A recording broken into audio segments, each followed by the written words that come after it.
films selected for the registry would receive priority for preservation efforts by the Library of Congress, ensuring their original forms were safeguarded for future generations.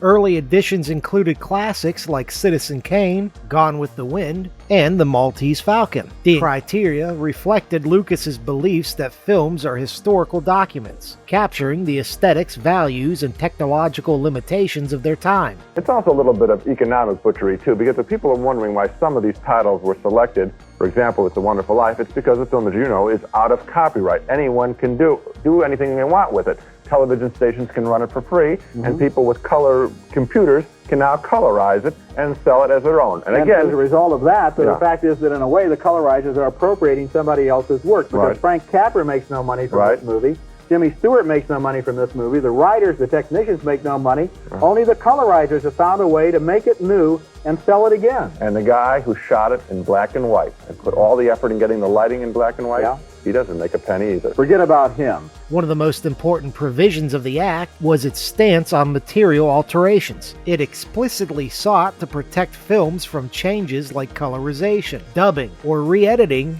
without the original creator's consent. This addressed not only Turner's actions, but also broader concerns about the erosion of artistic integrity. The Act challenged the notion that copyright holders have absolute control over films, emphasizing their role as cultural artifacts. As Lucas had argued, the public's interest is ultimately dominant over all other interests. The Act has since become a cornerstone of American film preservation. It ensures that films like Casablanca remain accessible in their original forms, free from the kind of tampering Lucas himself condemned. Ironically, this very principle would later become the lens through which critics examined Lucas's own actions. The Act set a precedent for how cultural artifacts are treated across mediums, establishing the idea that artistic works, once they reach a certain cultural significance, transcend the control of their creators or copyright holders.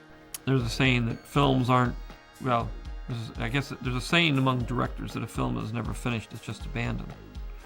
And for other directors, it's the film is never finished, they just finally take it away from you at some point.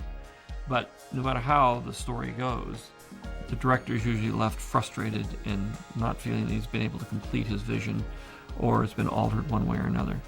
And so later on I had the opportunity when we were thinking about reissuing the films for the 20th anniversary of Star Wars, of fixing them up, and I said, well, this is a great chance for me to experiment with a new technology and see if I can